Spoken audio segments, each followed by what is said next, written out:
নমস্কার বন্ধুরা, আমি ছন্দা। কেমন আছো সকলে? আশা করি খুব ভালো আছো। আমিও খুব ভালো আছি। আমার আরও একটি নতুন ব্লগে তোমাদেরকে অনেক অনেক স্বাগত জানাই। তো বন্ধুরা, আজকে আমরা এমন একটা জায়গায় যাচ্ছি তোমাদেরকে নিয়ে। আশা রাখছি তোমাদেরও ভালো লাগবে। তাই প্রথমেই রিকোয়েস্ট করে নিচ্ছি, আজকের ভিডিওটা স্কিপ না করে পুরোটা দেখে নিও। তাহলে তোমাদের আজকের ভিডিওটা আমার মনে হয় একটু হলেও ভালো লাগবে। আর যদি ভালো লাগে একটা লাইক করে দিও, কমেন্ট করে জানিও কেমন লাগলো। যারা আমার চ্যানেলে নতুন ভিজিট করেছো তারা পারলে চ্যানেলটা সাবস্ক্রাইব করে আমার পাশে থেকো। আর যারা অলরেডি করে দিয়েছো, আমার ভিডিও দেখছো, তাদেরকে অনেক অনেক ধন্যবাদ আর ভালোবাসা। তো বন্ধুরা, আমরা সরস্বতী পুজোতে এসেই গেল, আর আমরা সকলেই এই সরস্বতী পুজো এলে স্মৃতিচারণ করি। যারা আমরা বড় হয়ে গেছি, সংসারে ব্যস্ত হয়ে পড়েছি, যেমন এদেরকে দেখলে বিন্দাস এইরকম যখন আমরাও ছিলাম। মানে একটা টাইম থাকে মানুষে যখন আমরা আর কি ভবিষ্যৎ চিন্তা নিয়ে অত মাথা ঘামাতাম না, স্বতঃস্ফূর্তভাবে থাকতাম, খেতাম, ঘুরতাম, আনন্দ করতাম। বিশেষ করে যখন স্কুলে পড়াশোনা করতাম। আর স্কুল জীবনটা তো সকলেরই একটা খুবই প্রিয় সময়। এই সময়টা যেন বড় তাড়াতাড়ি চলে যায়। এই যে দেখলে সুমনাকে পাঁচিল থেকে কেমন করে ঝাঁপ দিল। ছোটোবেলায় আমরা অনেক দিয়েছি এরকম। এখন কিন্তু 5 বার ভাবতে হবে, কারণ সেই সময় বা পরিস্থিতি, বয়স কোনোটাই নেই।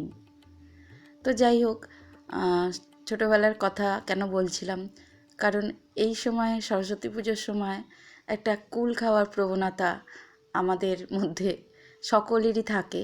বিশেষ করে যখন আমরা পড়াশোনা করতাম তখন তো মানে সরস্বতী পুজো না হলে কিন্তু কুল খাওয়া যাবে না, এরকম একটা নিয়ম ছিল। আর কুল খেলেও ওই যে গোবর না ঘুঁটে ওইটাকে নাকি খেতে হয়, সেই ভয়ে আমরা খেতাম না। তবে অনেকেই ছিল যে যাতে বাড়ির লোক জানতে না পারে লুকিয়ে লুকিয়ে কোথায় না কোথায় আমরা চলে যেতাম কুল খেতে।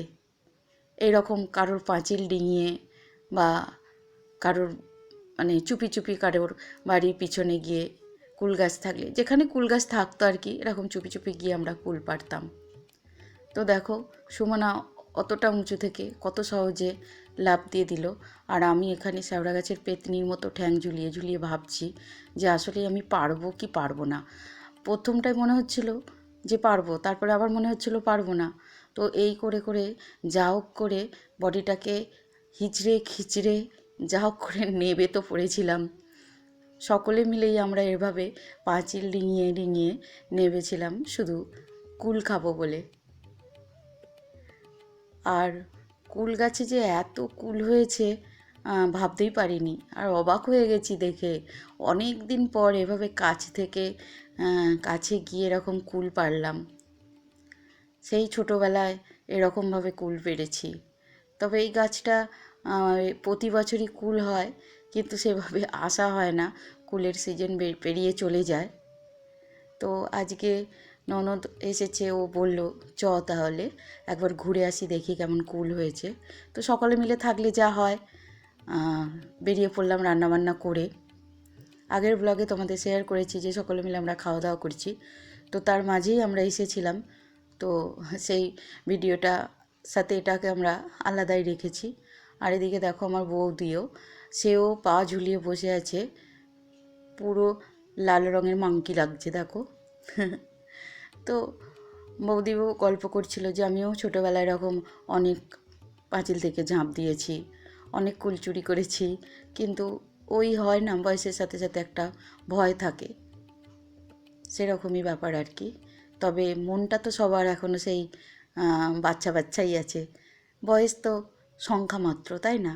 যে কোনো বয়সে যে কোনো মজা করা যেতেই পারে, কিন্তু ওই যে লোকে কি বলবে সেই ভেবে আমরা কিন্তু অনেক সময় আমাদের ছোটোখাটো খুশিগুলোকে, মুহূর্তগুলোকে কিন্তু এনজয় করতে পারি না।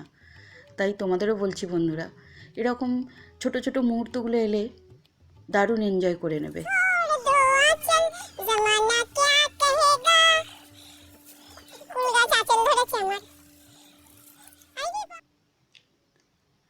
সত্যি সকলে মিলে যখন এখানে এলাম আর কুল পাড়লাম আর সবার সাথে মজা মস্তি করছিলাম নিজেরাই নিজেদের মধ্যে।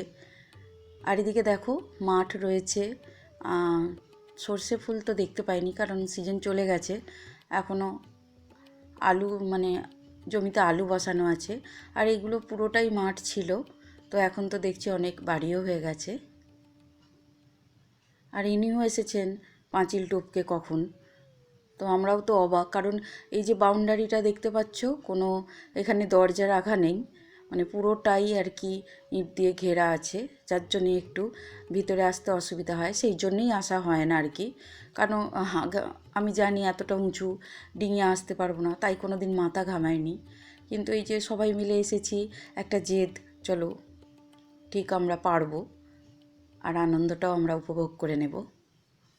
আর সত্যি বলছি বন্ধুরা, এখান থেকে ভিউটা কিন্তু খুবই সুন্দর লাগে। আর এখানে যদি বাড়ি করা হয় তো বাড়ির ছাদ থেকে ভিউটা আরও সুন্দর লাগবে। দেখো সুমনা আবারও ঝাঁপ দিল। তো আমরা বেরিয়ে পড়েছি জমির ভেতর থেকে। তো বন্ধুরা, এটা আমাদের জমি কেনা আছে, ভবিষ্যতে যদি কিছু করা যায় তার জন্যই। তো প্রথম আমাদের ইচ্ছা ছিল এখানেই বাড়ি করব, কিন্তু তখন কোনো বাড়ি ঘরদোর হয়নি বলে আমাদের এখানটায় করা হয়নি, একটু রাস্তার অসুবিধা ছিল। তো এখন সম্পূর্ণ সব ব্যবস্থা হয়ে গেছে। তো আমরা যেদিক দিয়ে আসছি এদিক দিয়েও আসা যাওয়া করা যায়। আর পিছন দিকে ওই যে একজন চলে গেল সাইকেল নিয়ে, তো ওখান দিয়েও রাস্তা আছে সুন্দরভাবে, সব কিছুই আসতে পারবে, 2 চাকা 4 চাকা। আর দেখো এখানে বন্ধুরা, নাম জানি না কি একটা জংলি ফুল, কিন্তু কত সুন্দর দেখতে দেখো। কিন্তু হলে কি হবে, এই ফুল কিন্তু পুজো হবে না। তো আমাদের সময় কাটানো শেষ, এবার আমরা ঘরের দিকে ফিরছি। রাস্তা থেকে মাত্র 1 মিনিট ভিতরে, মানে এদিকে এসে গেলে শহর আর ওদিকটাতে গ্রাম্য পরিবেশ দুটোই পাওয়া যাবে। এটা হচ্ছে বাস স্ট্যান্ড, এখানে একটু সবজি নিয়ে এক দাদা বসে। আর এই তো আমরা সকলে বাড়ির দিকে যাচ্ছি। বেশ ভালো সময়টা কাটলো, গাছ থেকে কুল পাড়লাম, খেলাম, ছোটোবেলার স্মৃতিচারণ করলাম। এটাই তো আনন্দ, তাই না? সব সময় যে বড় বড় খুশি, মানে বড় বড় মুহূর্ত, ভালো ভালো মুহূর্ত এলেই তবে আমরা খুশি হতে পারবো, এনজয় করতে পারবো, তা কিন্তু নয়। আমি কিন্তু আমার ব্লগে সবসময় বলি বন্ধুরা, আমি ছোটোখাটো মুহূর্তগুলোকে খুব এনজয় করি আর ভালো থাকার চেষ্টা করি। কারণ নিজে না ভালো থাকলে কেউ তোমাকে ভালো রাখবে না, এটা কিন্তু একদম প্রমাণিত। তাই নিজেকে ভালো রাখতে হলে ছোট ছোট মুহূর্তগুলোকে উপভোগ করতে হবে। তো যাই হোক বন্ধুরা, আজকের মতো তাহলে ভিডিওটা এই পর্যন্তই রাখলাম। সকলে খুব ভালো থেকো, সুস্থ থেকো। দেখা হচ্ছে তোমাদের সাথে খুব শীঘ্রই নতুন আরও একটা ব্লগে। ততক্ষণের জন্য টাটা।